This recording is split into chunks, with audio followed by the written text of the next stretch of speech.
Today is a juicy and meaty day up at Halas Hall. The Bears with OTAs. A lot of buzz about Caleb Williams having a rough day.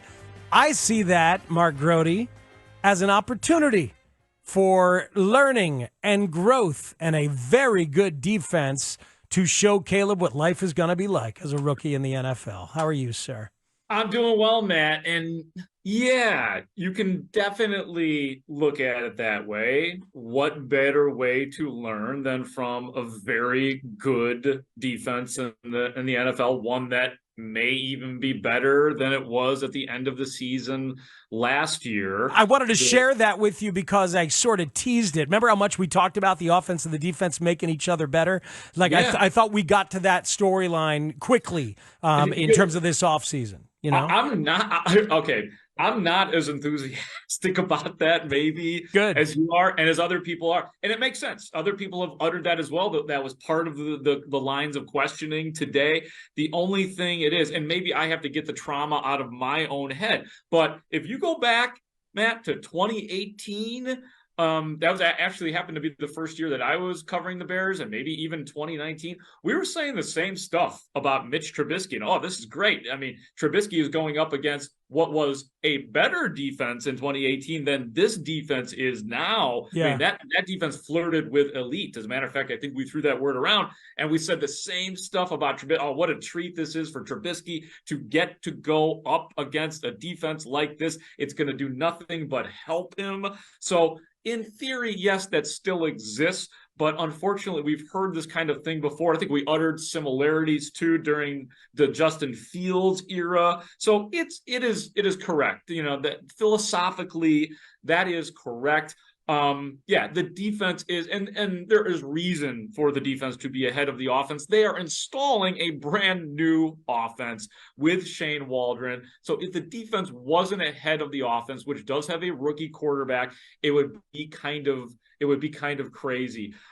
Just kind of the way it manifested itself out here today. I'll just say that everything that Caleb Williams was doing in the full team drills in 11 on 11, highly contested. The defense was loud. You could hear them talking, from the sideline, from our vantage point. Heard our guy Jalen Johnson at one point in time. There was a quick pass to DJ Moore, and Jalen Johnson was right on it. He gets right up to DJ Moore and just goes, "Hi, DJ," and that's it. You could just hear him kind of playfully saying that. There was I saw at least one overthrow from Caleb Williams in the end zone. They seem to be working from about the 25-yard line and in, so a lot of red zone work in that regard. Saw an overthrow from him. There were some I saw Khalil Herbert drop a ball at one point in time, and then just the defense was just on point. Now, there was a point where there was a quick throw to DeAndre Swift, and the play was made, but barely. You had I don't remember who it was coming to defend, but they were just on top of the offense and suffocating them. And to your original point, Matt, it's good. I mean, you want to see, this is the first time Caleb Williams essentially saw a professional NFL defense. The other times didn't count because it was rookie stuff, or at least us getting to see him go up against a real defense. These guys are fast and big and good. I can't wait to hear what you've prepared for us. What should we know and what should we hear today? Yeah, let's get started with Matt Eberflus. I actually thought he had some good stuff here today.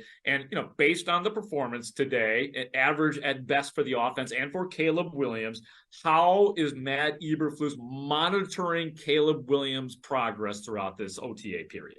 Yeah, we're doing that with all players, but specifically with Caleb, it's really just about when he, can rip the call, get the call in and out of the huddle, break in the huddle, having that pace that we need to have. And we've been doing, of course, the walkthroughs, and he's been really good with that. And this is the first time going against, a pro defense, and a pretty good one. So it's going to be a learning for everybody. And they're getting everything together, and it was progress. I saw progress from the first day to the second to the third, so it's been good. You do see a difference in difficulty for him, for Caleb, going up against, as you said, a pro defense. I see progress. I see progress for sure, and And that's going to continue to be that way. He's been in early, stays late, asking questions at night. He's got his iPad at night, in the hotel, and been working his tail off. When you say you see progress, in what regard? Understanding the offense, understanding the concepts, understanding, coverages, understanding where to go with the ball. He's been great that way. It seemed like there was red zone was frustrating for the offense today. How do you help manage kind of the ups and downs of, I'm sure he wants to do well today, but you're not playing games today. Yeah, it's that's a good question. I saw a lot of things out there that need to improve on defense, and on offense, and certainly we got to improve in that area. That's going to be a big part for our success is the red zone. I talked to the guys about that attention to detail down there, and that's going to be ongoing. Man, it's such a complicated thing to have the workings of an offense when they're learning a new one, like you say, and have the timing of everything get in play. And just conceptually, I thought it's important. The stuff that he's talking about in there, Flus, as a defensive guy, he understands what the quarterback is trying to look at. Not just reading the coverages on the defense, but knowing the route concepts and what these guys are doing. It's more complicated than what Lincoln Riley did. Oh, yeah, absolutely. Including, and they did plenty of shotgun today, but he's going to, Caleb Williams going to do a lot more under center work this year. But yeah, it's a whole new ball game. And, one of the big storylines is going to be this year, how much do you allow Caleb Williams to take over the offense in terms of the improvising and the off-script plays? But I think we're right now, and we saw some of that today, and there's no tackling, so you have to kind of anticipate or project when the quarterback should have been or would have been sacked. But we saw Caleb Williams rolling out plenty today and looking downfield and sometimes connecting with his guys. So, but yeah, I mean, this is totally different, brand new concepts. The good thing is it does appear that, Caleb Williams is anxious to learn it and understands that he is not going to have the same power right away that he did at the end with Lincoln Riley. Yep. One of the things too that, we talked to Matt Eberflus about, Matt, is where are we? Because, I keep going back to, the processing of Mitch Trubisky, and I thought Mitch was kind of slow to do that. Same with Justin Fields. Now here we are asking the same questions about Caleb Williams on his ability to ingest this offense and to put it into play. Here's Flus on that. Been very impressive. It's been very impressive. Yep. His ability to chunk information, put it into buckets, and operate. And we're not holding back. We're giving him a lot of information. We're giving him the offense, and we want to be able to go through the whole offense before the offseason gets done, and primarily most of it. And then working into the summer, we'll have a plan for him there, and then work him in training camp, and then go from there. Is that unusual to give a rookie the whole offense? Well, I mean, we're going to hold back a little bit for sure because we're not game planning for anybody right now. So we certainly are going to give him all the concepts for sure. All right. I couldn't be more excited. First, he talks about chunking information, and chunk as a verb, as a way to learn is great. But damn it, Grote, they're putting stuff in buckets. That just makes me so happy. Put it in the buckets. Yeah, I mean, ever since the great Trent Dilfer introduced us to quarterback buckets. And I've noticed it everywhere. Haven't you noticed it everywhere? Everybody talks about football buckets and everywhere. I wonder, too, if that's always been going on, but we're all just sensitive to it because you and Danny had Trent Dilfer. I wonder that myself, too, because I hear it all the time now, and I know how much you guys love talking buckets. I think we've been surrounded by buckets our whole life and just haven't realized it. Buckets? You know what I mean? We're going to evaluate the players and put them in certain value buckets. I mean, Poles has value buckets. Trent Dilfer has quarterback attribute buckets, and now Caleb Williams has quarterback information buckets. I just hope it does. As Les would say, I just hope it doesn't turn into the bozo buckets by the time this season is over. Oh my God, so good. But that's the stuff, man. If Caleb processes this stuff better than Mitch and Fields, everything's going to be better. And I believe there is good reason to think that he will. And that is a big part of it. It's not the only part of it. It's a big part of it. Take me to the defense. Take me to a very, very important man in the middle of that defensive line, please. Yeah, that'd be Gervon Dexter. You know, nobody's made a promise to Gervon Dexter that he will be the primary 3 technique, but one would suspect that he is the top candidate. And Matt Eberflus was talking some specifics about Gervon today. Yeah, I noticed the body composition first. It was really good. He changed his body in the time he was off. So he's much leaner now and he's quicker. That he really looks good in terms of his get off. That was one thing he had to work on. Then pad level, because he's such a big guy, tall guy, and he's worked on those things. But his movement, his athletic ability is even better now because of he really worked at his body. Ooh, tell me about the body composition of Gervon Dexter. What are you seeing? What's the buzz on that? Leaner, stronger? That's exciting. Well, Speaks, I got to tell you, he was one of the guys that was not out here today. So we did not see Gervon Dexter. And I'll get to that more of the guys that weren't here in the Nuggets at the end of this segment. But no concern, though. I mean, as a matter of fact, Matt Eberflus made a point of saying that all of these guys, including Gervon Dexter, have all been here throughout the offseason program. You know, we can't, you'll get some specifics a little bit later on, but as far as Dexter is concerned, I don't know why he wasn't here today. Okay. Eberflus made it very clear that there's no issue and it's all good. I mean, the pad level is everything for that 3 technique. It's why Mike Singletary always used to say, lower! Get lower to Anthony Adams, but we know that, and Dexter talked about that last year. So, in terms of an attribute, that's a big one. But interesting to hear about him a little leaner and having worked on the body a little bit. What else we got, Grote? Yeah, let's get to DJ. DJ Moore was great. I mean, I've only got 2 cuts that I'm going to play from him, but you could play the whole thing and it would entertain the audience, I think. DJ Moore, let's start with him. You know, he admitted it, man. The defense won the day today. Yeah, it's frustrating, but we also know that we learning a new system. They've been in that system for like 3 years right now, and then they don't make it no better that they out there having fun with it, and we just frustrated because we ain't accomplishing what we want to. But on the flip side, we know that we still learning and coming together as an offense. You relay that to Caleb, like, hey, it's all right. Yeah, you got to because. Our defense get pretty rowdy, as y'all know, out there. So just calming everybody down in the huddle and just refocusing is the best thing. So DJ Moore can bring that veteran receiver attitude to a young quarterback and help guide him through that. Tell me more about him being entertaining. When he was talking about the offense, when he was talking about stuff, what got you, Grote? Yeah, I mean, just his whole attitude, like talking about, you know, Keenan or about Roma Dunze and just blowing his mind about how fast he is and talking about the race to 1,000 yards. And, you know, he made I asked him something about is there money on the line? And he kind of looked at me and said, don't get me to talk about gambling, man. We don't talk about gambling up here. You know, and just kind of understanding his play. Like he mentioned, he's 27 years old. He's like, look, I'm not going to get into the speed contest with these young guys or anything like that. So, you know, it was totally understanding. Oh, and then this Speaks. This was my favorite thing that DJ Moore said. He's out here as a veteran, and like I said, and we'll get to it, some of his fellow veterans not out here. What are you doing out here, DJ Moore? Why is it important for you to be here when you don't have to be? Shoot. $200,000 on the line. I don't want to be here and make that money.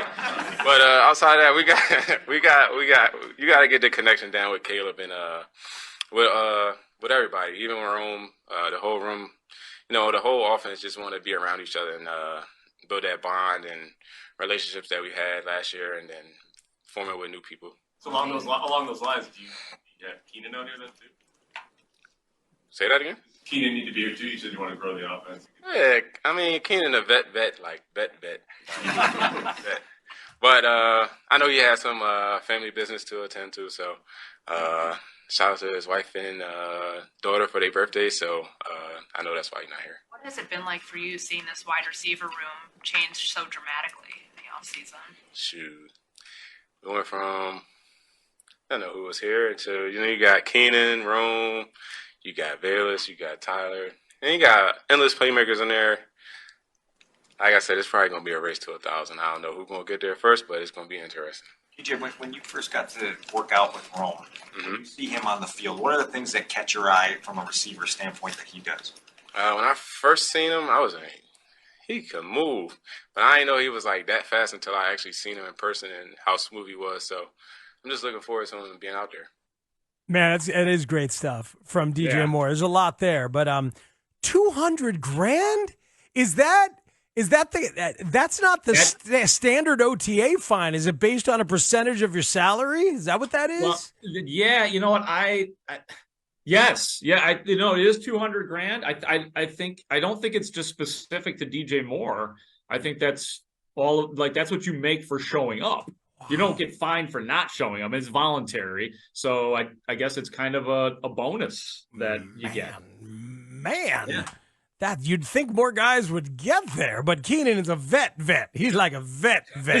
Yeah, like that. Like nobody's worried about, and apparently, I mean, that his wife and daughter celebrating a birthday. Yeah, you're going to take the OTA off, of course. Yeah, as long as they don't mind missing out on the $200,000. That is a feisty dollar amount. I get it, man. And if that's the only reason he's here, I'm down for that. I'm in. Yeah, that is a bit of a head turner. No, man, I've loved the way that DJ Moore has talked about Caleb Williams, going ahead and admitting that he anticipates a little bit more. We know we love the anticipatory throws. Today he talked about Caleb as a natural leader and a natural thrower as well. It's like so, and to hear him talk about Rome there, it's very easy to get excited about this offense, regardless of the performance today.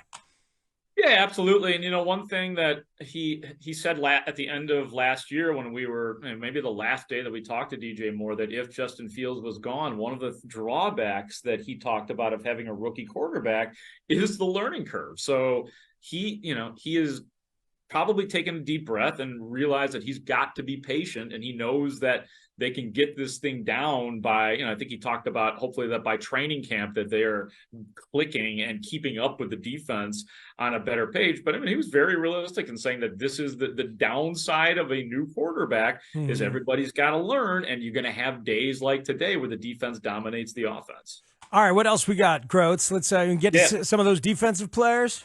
Yeah, man, Kevin Byard talked today. He's going to be in tandem with Jaquan Brisker this year at the safety positions. And we'll get into the specifics of how they're going to play this year, how the two positions will work between strong safety and free safety. But one of the things that Byard was talking about was the fact that, and we talked about at the very beginning, that the defense could be helping the offense throughout training camp and the OTAs and all of this part before the season starts. Kevin, to that point, you guys as a defense, how do you view your responsibility of preparing Caleb for the regular season?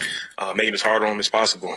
Going out there, showing some swag, talking trash, doing all that stuff. Because at the end of the day, he's gonna have the leaders there. And I mean, that's kind of how it's gonna be. And I said something to him at the end of practice, like, hey, keep it going. We're gonna keep making you better. Not necessarily saying that you just had a terrible day, but it's like days like this are gonna make you better. So that's our job. And like I said, I mean, honestly, just the first 3 days, obviously we had 3 practices. He's done a lot of positive things. He's made some really great throws and just coming in with that swag as obviously as a rookie quarterback, but he doesn't seem flustered by anything. So that's exciting to see. Man, that is the goods, Grote. That is the right context. That's the right way to frame it.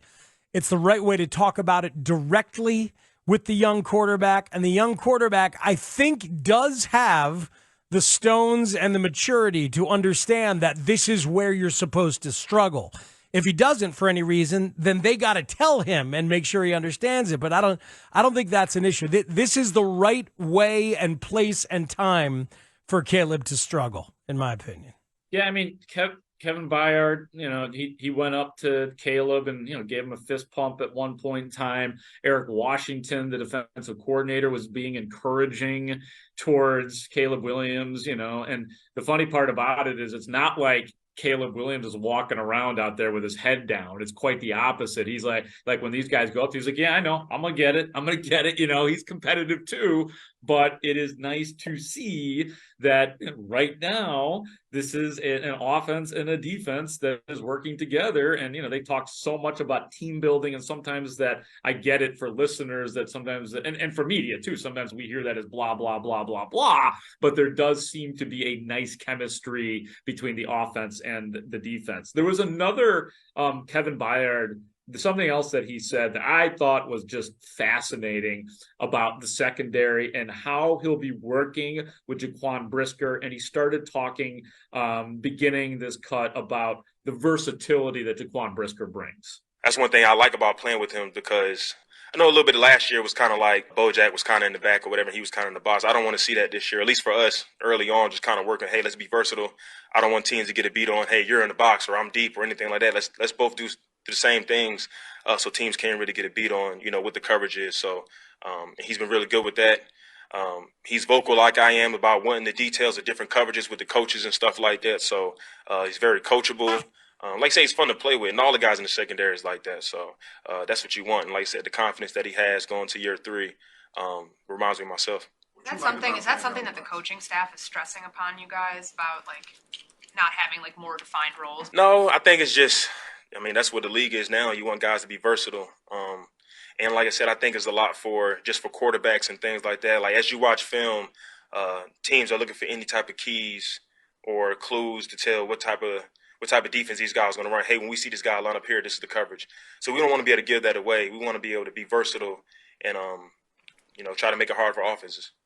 Man, you need guys like that. And we knew that Byard had the reputation for being that guy. Loved the way that his old coaches, that Mike Vrabel talked about him in Tennessee, and I loved what he had to say when he got signed. But listen to that, man. You need dudes like that, and a lot of times it is a safety. It's a vet safety. Eddie Jackson, aged and grew and matured a bit, obviously, but this is a dude who came into the league like this, and I just hope the skills are still good enough to make it all matter.